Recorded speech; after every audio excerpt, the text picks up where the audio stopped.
여러분 한번 이런 상상해 보세요. 부모가 어린 자녀에게 너무 맛있는 치킨 닭다리 10조각을 사준 거예요. 아이가 그걸 맛있게 먹습니다. 그 모습, 맛있게 먹는 모습을만 봐도 배부른 게 부모의 마음이잖아요. 그렇죠?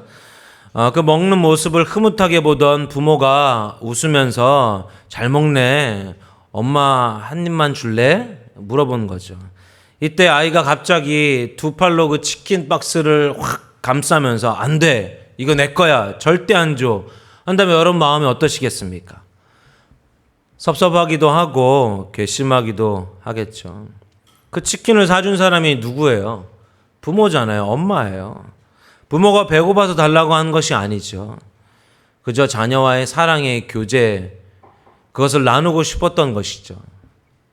오늘 본문에 등장하는 이 말라기 시대의 이스라엘 백성들이 딱 이 자녀와 같다라는 거예요. 그들은 하나님을 완전히 떠나 있었습니다. 그래서 하나님은 그들에게 내게로 돌아와라. 그럼 내가 너희와 다시 함께 할 거다라고 촉구하십니다.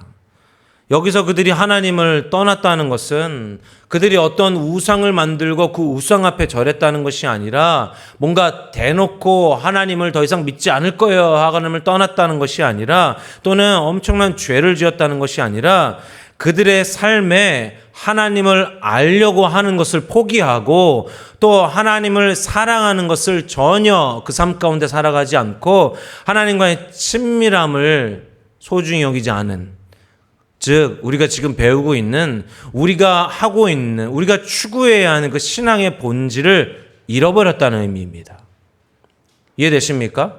그러니까 우리가 여기 나와 이렇게 예배하고 앉아있고 찬양과 경배를 하고 헌금하고 또 성도의 교제를 나눈다 할지라도 우리 중심 안에서 우리의 삶의 목적과 우리의 방향성이, 우리의 삶을 살아가는 방법들이 하나님을 알길 열망하고 하나님을 사랑하며 또 하나님 그분과의 그 친밀함 가운데 거하는 것을 소중히 여기지 않는다면 우리는 하나님을 떠나 있는 것입니다.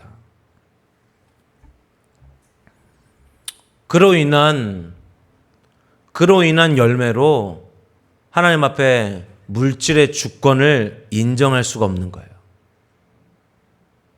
예전에 한 성도가 목회자와의 트러블이 있고 난 후에 자신들은 11조를 하지 않겠다고 말하는 것을 보았어요. 11조는 목사들에게 하는 것이 아니죠. 물론 지난주에 성경적인 관점으로 우리가 드리는 그 헌금은 목사도 11조 합니다. 헌금하고요. 그 하는 것은 먼저는 이 말씀 전하는 목회자들이 그 말씀에 전념할 수 있도록 그 말씀을 깊이 연구하고 또 그 말씀 선포에 어려움이 있지 않을 수 있도록 그 사례비로 나가는 것이고 또 교회를 운영하는, 시설을 보존하는, 또 구제하고 돕는, 가난한 분들 또 어려운 분들 그 도움이 필요한 분들을 위해서 흘려보내는, 우리가 지금 선교비로도 계속해서 나가고 있거든요. 이제 그런 부분들로 또 우리 뭐 주차장 부지 이자라든지 이런 것들을 계속 지금 가판하고 있는데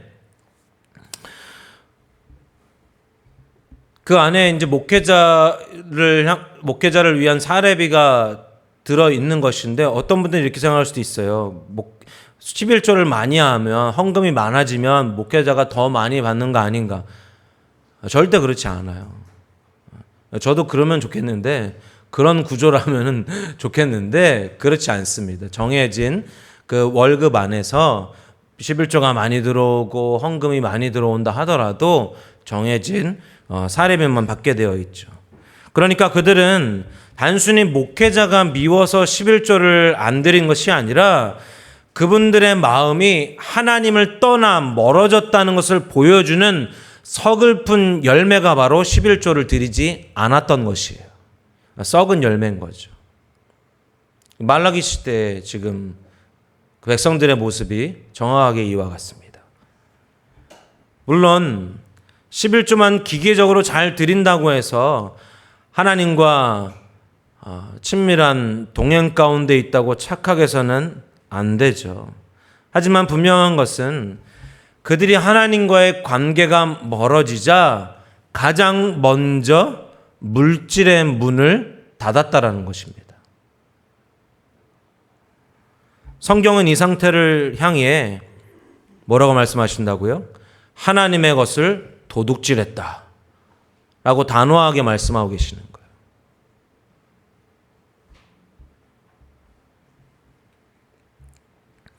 반면 하나님은 온전한 11조를 드리는 자들에게 하늘문을 열고 싸울 곳이 없도록 복을 부어주시겠다고 약속하시죠. 예수님께서 바리새인들을 책망하셨던 것처럼 삶은 엉망이면서 11조만 내면 복을 받는다는 뜻이 전혀 아니죠.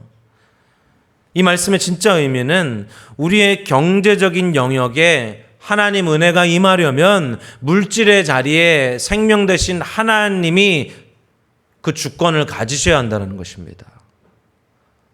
나의 삶 가운데 그 물질의 영역에 주권자가 하나님이셔야 한다는 거예요. 물질의 자리에 하나님의 주권이 먼저 세워져야 하나님의 놀라운 은혜가 부어질 수 있다는 것입니다. 하나님은 무엇이든지 심은 대로 거두리라고 우리에게 말씀하셨습니다. 심지도 않고 거두려는 것은 스스로 속이는 것이라고 갈라디아서 6장 7절에 스스로 속이지 말라. 하나님은 업신여김을 받지 아니하시나니 사람이 무엇으로 심든지 그대로 거두리라. 우리가 지난주에 마지막으로 나눈 11조는 하늘에 뿌리는 씨앗입니다. 누구죠? 록펠러였나요? 11조의 비밀을 안 록펠러 맞나요? 예, 록펠러. 예, 그 어머니가 그렇게 교육한 것을 따랐던, 그래서 정말 놀라운 부를 이뤘던, 많은 사람들을 구제하고 교회들을 세우는 데 헌신했던 놀라운 축복을 받게 됐죠. 우리가 어디에 심느냐에 따라 우리는 어떤 것을 거두느냐. 그러므로 우리의 물질 생활에 하나님의 은혜가 함께하기를 원한다면 우리의 돈을 쓰는 방식부터 하나님의 기준을 따라야 합니다. 우리는 최우선적으로 하나님의 것을 드리는 11조를 드려야 합니다.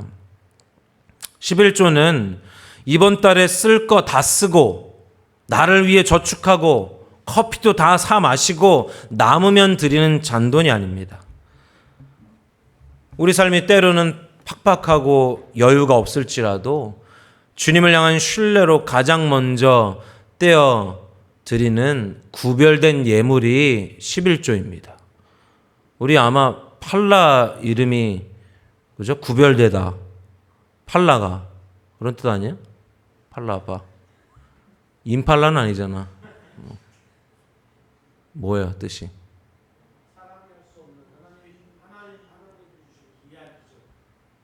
그런 거 어디서 듣고 그렇게 하는 거야? 나도 모르는 거야. 내가 알기로는 팔라가 구별된, 구분된 사람이라는 뜻이거든요. 구별된 예물로 드리는 것이 우리가 하나님 앞에 온전히 그것을 하나님 것으로 내어드리는 것이 11조입니다.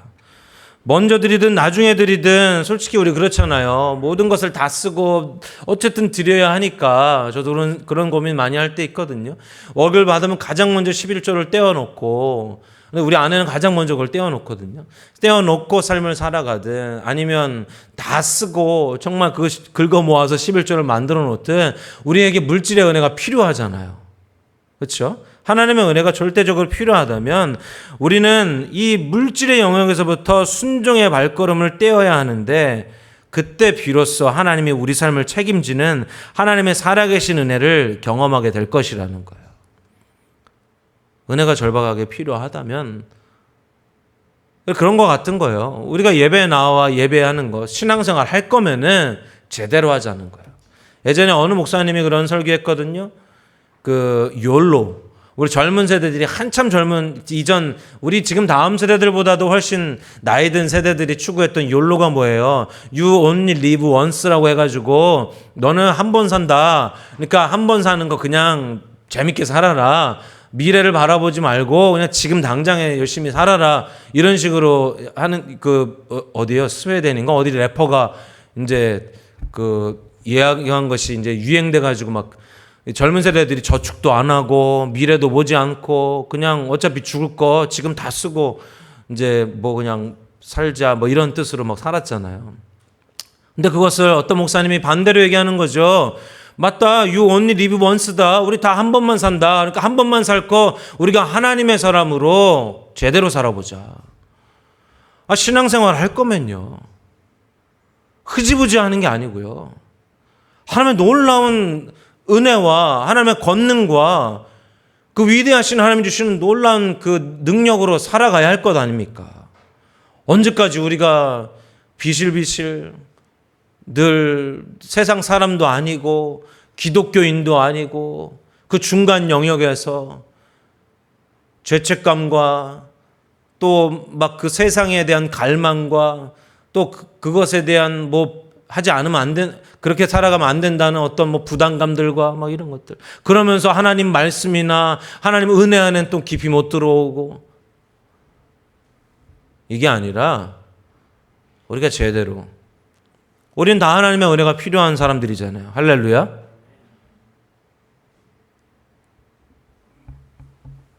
하나님께 주권을 드려야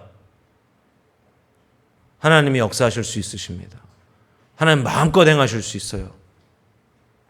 7번째는 11조는 가장 기본적인 헌금이라는 것입니다. 많은 분들이 오해하는 것 중에 하나가 11조는 드렸으니까, 나 11조 드렸으니까 그러면 90%는 온전히 내 마음대로 써도 되는 거 아닙니까? 이렇게 생각한다라는 거죠. 하지만 성경이 말하는 진리는 다르죠. 우리의 목숨도, 지금 우리가 이렇게 숨 쉬고 있는 것도, 우리의 몸도, 그리고 우리의 모든 시간들도, 그러니까 그 안에 있는 우리 지갑 속에 있는 우리의 모든 소유도 본래 다 누구의 것이에요? 하나님의 것입니다. 우리는 그것을 잠시 맡아 관리하는 청지기일 뿐이라는 거예요. 심지어 우리 자녀들도, 아내와 남편들도 우리 삶 가운데. 여러분이 청지기 삶이 그러면 내 거 아니에요? 막 서운하고 뭔가 그럼 나는 소유가 없네? 막 이런 마음을 드는 것이 아니라, 이 청지기는 우리의 마음을 되게 가볍게 해줘요. 이거 주님의 것이니까. 주님의 방법으로 하면 주님의 방법으로만 하면은 배가 되거든. 근데 내 거라고 생각하니까 내 방법대로 하려고 하다가 결국 1달란트 받은 그 종처럼 묻어둘 수밖에 없는 거죠. 우리의 모든 것은 주님의 것입니다. 침례교회 이상은 이 아름다운 고백을 이렇게 담아내고 있습니다.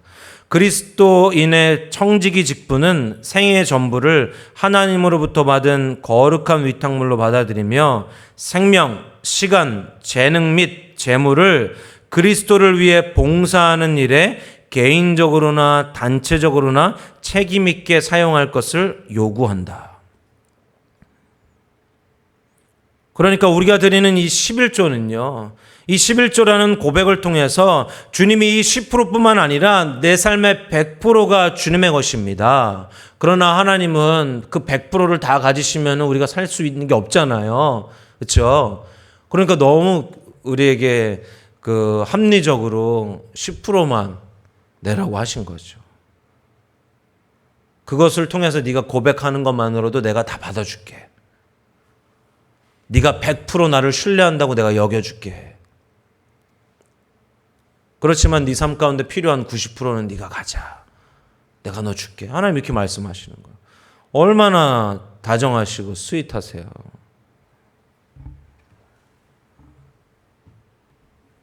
그래서 우리는 10%만 하나님께 드렸어도 마지막 90%를 어떻게 사용해야 돼요? 이거 하나님의 것이다. 하나님 안에서 하나님의 방법으로 하나님의 목적을 위해 사용되어져야 돼요. 8번째는 11조와 여러 헌금은 주권을 인정하는 징표이자 탐심으로부터 우리를 보호하는 수단입니다.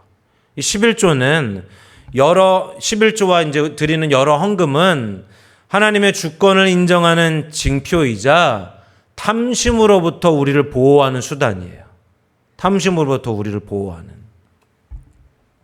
여러분 아마 이런 얘기 들어보셨을 거예요. 인도나 아프리카에서 원숭이를 잡을 때 쓰는 아주 독특한 사냥법이 있는데, 단단한 나무나 바위에 손이, 그러니까 이 원숭이의 손이 겨우 들어갈 만한 좁은 구멍을 뚫고 그 안에 원숭이가 좋아하는 달콤한 바나나나 견과류들을 넣어 놓는 거죠. 그러다 원숭이가 지나가다가 냄새를 맡고 구멍에 손을 집어넣어서 바나나나 그 견과류를 한 움큼 움켜쥡니다. 이제 손을 빼려고 하면은 어떻게 돼요? 이 주먹을 쥐니까 구멍이 좁아서 손이 빠지지 않는 거예요. 이때 사냥꾼들이 그물을 들고 나옵니다. 이때 원숭이들이 살 수 있는 방법은 뭐예요? 딱 하나밖에 없어요. 손을 펴고 잡고 있던 바나나를 놓으면 됩니다. 하지만 원숭이는 다가오는 사냥꾼을 바라보면서도 소리만 지를 뿐 손에 쥔 바나나를 끝까지 놓지 못해 결국 붙잡히고 마는 거죠. 어쩌면 이 원숭이의 모습이 오늘날 재물의 유혹 앞에 서 있는 우리의 모습 아니겠습니까? 성경은 우리가 꽉 쥐고 놓지 못하는 마음, 즉 탐심에 대해서 굉장히 무섭게 경고하는데요. 몇 절에 우리 성경 구절을 보면요. 골로새서 3장 5절에 보면 그러므로 땅에 있는 지체를 죽이라. 곧 음란과 부정과 사욕과 악한 정욕과 탐심이니 탐심은 우상숭배니라. 이 탐심은 우상숭배라는 거예요. 마태복음 6장 19절 너희를 위하여 보물을 땅에 쌓아두지 말라. 거기는 좀과 동록이 해하며 도둑이 구멍을 뚫고 도둑질하느니라. 마태복음 13장 22절 가시떨기에 뿌려졌다는 것은 말씀을 들으나 세상의 염려와 재물의 유혹에 말씀이 막혀 결실하지 못하는 자요. 성경은 탐심을 정확하게 우상숭배라고 부릅니다. 물론 돈 자체는 죄가 아니죠. 하나님은 물질의 복을 주셔서 선한 사업에 쓰시기도 하십니다. 디모데전서에 보면요. 그 부자들에 대해서도 하나님 이렇게 말씀하시거든요. 부자들에 대한 그 지침도 부자들이 살아야 할 모습도 말해주고 있어요. 제가 한번 읽어드릴게요. 디모데전서 6장 17절에 19절에 내가 이 세대의 부한 자들을 명하여 마음을 높이지 말고 정함이 없는 재물에 소망을 두지 말고 오직 우리에게 모든 것을 후히 주사 누리게 하시는 하나님께 두며 선을 행하고 선한 사업을 많이 하고 나누어 주기를 좋아하며 너그러운 자가 되게 하라. 이것이 장래에 자기를 위하여 좋은 터를 쌓아 참된 생명을 취하는 것이라. 이게 부를 쌓은 부자들에게 주신 하나님의 말씀이거든요. 그러니까 부자가 되는 것을 하나님이 나쁘다라고 말씀하시는 게 아니에요. 그것이 잘못됐다라고 말씀하시는 게 아니에요. 진짜 문제는 하나님보다 돈을 더 사랑하는 것. 부자가 되고자 하는 것. 그것이 인생의 목적이 되어버린 그것이 탐심이라고 그러는 거예요. 돈을 많이 갖길 원하는 것.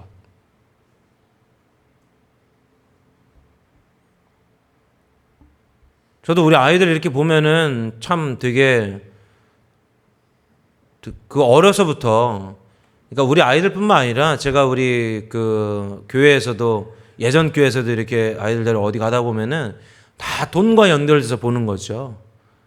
그 제가 예전에는 동백이라는 곳에 살았잖아요, 용인에. 그때 아이들이 그 어머니들이 그 같이 어린이집 다니는 부모들이 타고 오는 차를 보고 또 그 주변에 사는 아파트를 보고 친구들을 정해줬었어요. 너는 저 친구랑 놀지 마, 이 친구랑 놀아, 이런 식으로. 용인이었는데도. 그러니까 어려서부터 우리 다음 세대들이 다 돈과 연결되어지는 그것이 결국 부모 세대로부터 내려오는. 그래서 이 땅에 잘 사는 것은 다 돈으로 연결되어지는, 돈이 많으면 잘 사는 것처럼, 돈이 많아야 행복할 것처럼. 디모데전서 6장 9절에 10절은 이야기합니다. 부하려 하는 자들은 시험과 올무와 여러 가지 어리석은 해로운 욕심에 떨어지나니 곧 사람으로 파멸과 멸망에 빠지게 하는 것이라. 돈을 사랑함이 일만하게 뿌리가 되나니 이것을 탐내는 자들은 미혹을 받아 믿음에서 떠나 많은 근심으로서 자기를 찔렀도다. 예수님은 재물을 하나님과 동등한 위치, 그러니까 만몬에 두고 말씀하셨습니다. 돈은 단순한 종이 조각이 아닙니다. 그런데 그것은 하나님처럼 사람들에게 힘을 주기도 하고 만족감을 주기도 하고 삶의 기쁨을 주기도 하고 인생의 열정을 불어넣어 주기도 합니다. 이 돈이. 저도 부끄러운 고백 하나 하면요. 예전에 제가 세차 일을 할 때 막 고단하잖아요. 너무 힘들어요. 삶이 막 그런 느낌이 들어요. 육체적으로 힘들다 보니까. 그러다가 갑자기 무슨 생각이, 제가 이제 비싼 수입차를 닦았잖아요. 막 정말 내가 한 번도 타보지 못한 차, 이 차값을 들어보면 막 억대 되는 그런 차들을 닦다 보면은 막 나는 내 인생은 뭔가 막 그 바닥에 얼굴을 쳐박고 그 먼지구덩이에 이러고 있는 내 모습 막 이렇게 하다가 갑자기 주차장에 세워있는 내 차가 갑자기 생각나는 거야. 그럼 내 마음에서 기쁨이 확 올라오는 거야. 그럼 어떻게 해요? 회개해요.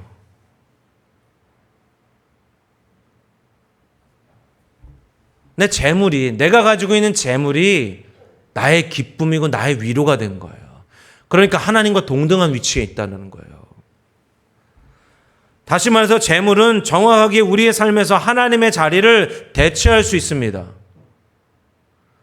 그래서 성경은 탐심을 우상숭배라고 말한 것입니다. 당연히 돈 자체에 그런 힘과 능력이 있는 것이 아니죠. 그 지폐 하나, 그 종이에서 그런 힘과 능력이 나오는 것이 아니라 그것의 배후에 있는 영향력에서 나오는 것이죠. 그 영향력이 무엇입니까? 하나님을 대적하는 이 세상 사탄에게서 나오는 영향력이라는 것을 우리는 잊지 말아야 합니다. 그 돈의 영향력이. 그래서 우리가 하나님을 믿으면서도 돈의 영향력 아래 있으면요, 다시 말해서 재물이 가져다주는 힘을 의지하고 그것이 가져다주는 기쁨을 의지하고 그것이 가져다주는 영향력을 행사하고 그것이 가져다주는 재물이 가져다는 만족감을 추구하고 그것이 가져다주는 삶의 기쁨을 추구하고 그것을 향해 삶의 열정을 쫓는다면요, 그것은 결국 하나님이 아니라 사탄을 쫓고 있다라는 거예요. 사탄을 섬기고 있다라는 거예요. 그런 생각 많이 하잖아요. 은퇴 후에 나를 살게 해주는 건 돈이야. 돈 없으면 내 삶은 비참할 것 같아. 그러세요?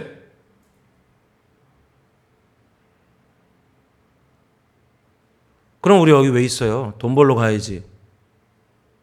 이 시간에도 돈 벌어야죠. 제가 어느 청년을 만났어요. 교회 CCTV가 고장나가지고 출장을 왔는데 그 청년이 아주 땀에 흠뻑 젖은 청년이에요. 결혼도 안 한. 이런저런 이야기들 나누고 얘기하고 있는데 그 청년이 하루도 쉬지 않는데요. 왜 쉬지 않냐고. 하루는 쉬어야 되는 거 아니냐고 그랬더니 아니라고. 나는 열심히 하루라도 쉬지 않고 열심히 해가지고 빨리 은퇴할 거라고. 그렇게 만약에 여러분들에게 그런 기쁨과 만족, 여러분들의 삶을 보장해 주는 게 돈이라면 지금 그렇게 하셔야죠. 그 청년처럼. 안 그래요? 그런데 여러분들이 하나님을 나는 돈이 아니라 물질이 아니라 내가 쌓아놓은 어떤 것들이 나의 노후를, 나의 남은 삶을 책임져 주는 것이 아니라 하나님이 나를 책임져 주신다라는 것을 믿는 믿음을 가지고 그 하나님을 내 삶의 주인으로 그 주권을 인정하기 때문에 이 자리에 나와 있는 거 아닙니까? 예? 혼내는 게 아니고 물어보는 거예요. 그렇잖아요. 우리 목적이 그러니까 온 거잖아요. 그게 아니라면 여기 안 오고 일하러 갔잖아요.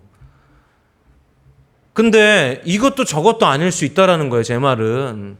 마음은 그쪽에 가 있는데, 돈에 가 있는데, 마음은 내 삶은 난 돈 없으면 비참해. 돈 없으면 난 못 살아. 내 노후를 챙겨주는 거, 살려주는 건 돈이야.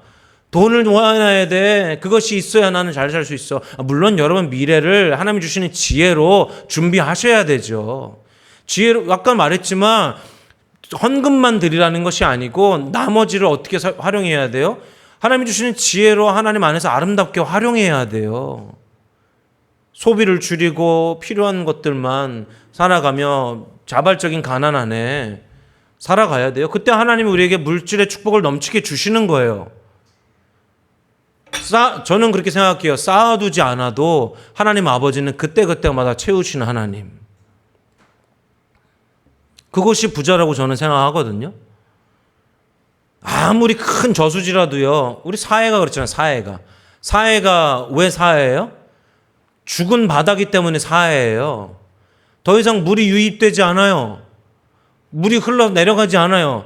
그러니까 그 안에 계속해서 머물러 있으니까 증발돼서 그 안에 염분이 계속해서 올라와서 아무것도 살 수 없는, 아무리 큰 바다라 할지라도, 그렇지만 작은 샘물이라도 그곳에 물이 흐르고 그것이 흘러내려간다면 그 안에 생명이 넘치죠. 생명이 살기 시작하죠.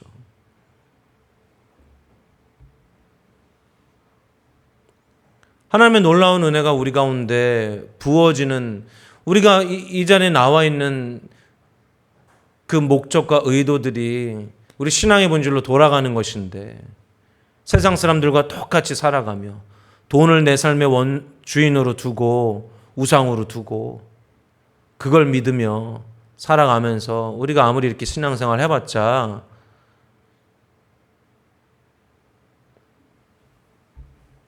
돌아가면 결국 염려와 근심. 여기 말씀하시는 예수님의 씨 뿌리는 비유에서 가시떨기는 세상의 염려와 재물의 유혹이 그들의 마음에 가득 찬 사람을 말하는 거예요. 세상의 염려와 재물의 유혹이 그들의 마음에 가득 찬 사람들을 말하는 거예요. 그들은 말씀을 들을 때에는 기쁘게 듣습니다. 지금 여러분 말씀 들을 때 맞아. 네가 하는 말 맞아. 그래, 그렇지 라고 들어요. 그래, 그렇게 살아야 돼. 옳지. 하지만 돌아가서는 어때요? 결국 탐심 때문에 재물에 대한, 자신의 삶에 대한 그것에 대해서 염려하고 근심하면서 결국 재물을 따름으로 하나님 나라의 열매를 맺지 못하는 거예요. 이해되세요? 말씀을 들을 때는 기쁜 마음으로 듣는데 여전히 그 마음 안에 탐심이 자리 잡고 있으니까 돌아가서는 그 재물에 대한 염려와 근심 때문에 결국 그 재물을 따라서, 자신의 탐심을 따라서 가서 성령의 열매를 맺지 못한다는 거예요. 탐심은 우리의 영적인 눈을 멀게 만듭니다. 마태복음 6장 22절에서 23절에 보면 눈은 몸의 등불이요 그러므로 내 눈이 성하면 온 몸이 밝을 것이요 눈이 나쁘면 온 몸이 어두울 것이니 그러므로 내게 있는 빛이 어두우면 그 어두움이 얼마나 더하겠느냐. 우리의 영적인 눈이 어두워지면요 결국 방향 감각을 잃어버리게 되고, 이 방향 감각을 잃어버리게 되면 인생에서 소중한 것이 무엇인지를 알지 못하고 무엇이 옳고 그런 것인지 구분하지 못하는 눈뜬 소경의 삶을 사는 거예요. 그러니까 우리가 전에도 배웠지만 이렇게 예배 드리고 하나님 앞에 나와도 영적 분별력이 사라져서 그것이 하나님이 원하시는 건지 하나님 앞에서 옳은 것인지 알지 못하는 거예요. 그러니까 자기중심적으로 이해하고 자기중심적으로 받아들이고 자기중심적으로 생각하고 그걸 결정해서 살아가는 거예요. 계속 악순환이 되는 거죠.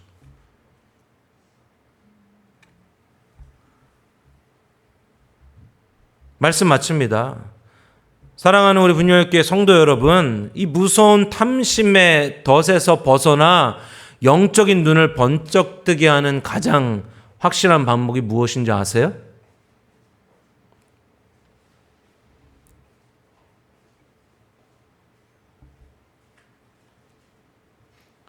아까 예로 드렸던 원숭이가 사냥꾼에 잡히지 않고 벗어나는 방법은 무엇이었습니까? 바로 주먹에 쥐고 있던 손을 펴고 물질의 주권을 하나님께 올려드리는 것입니다. 내가 내 삶에 내 것이야 라고 쥐고 있는 이 탐심의 손을 펴서 이것은 하나님의 것입니다. 내 삶의 모든 영역은 비록 내가 돈을 통하여 먹고 살고 입고 있지만 그 모든 것을 공급하시는 분은, 그것을 주관하시는 분은 하나님 당신이십니다 하며 손을 피는 것, 그것이 11조를 드리는 거예요. 그것이.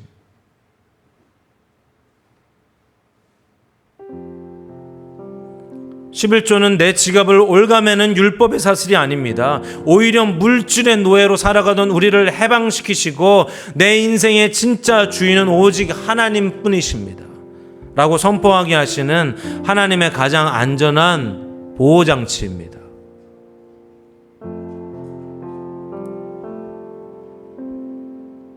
여러분, 세상의 주인인 사탄의 속임수에 넘어가지 마십시오.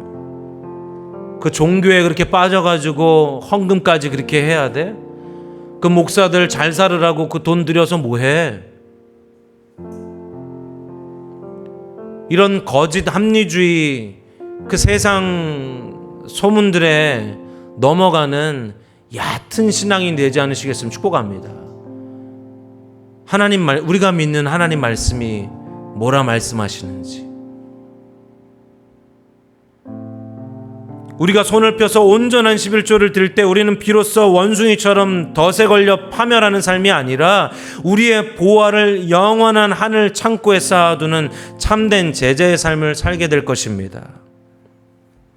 물질의 매임에서 벗어나 하늘의 문을 여시는 하나님의 풍성한 은혜를 맛보시는 여러분의 삶이 되시기를 예수님의 이름으로 축복합니다. 비로소 11조에 관한 우리의 예배에 대한 그 모습을 우리가 모두 살펴보았는데요. 성령 하나님이 비추어 주셔야 돼요. 이 시간 우리가 성찬에 참여하실 때에 이 성찬식은 예수 그리스도의 피와 살을 먹는 것을 우리가 기념하는 것이잖아요.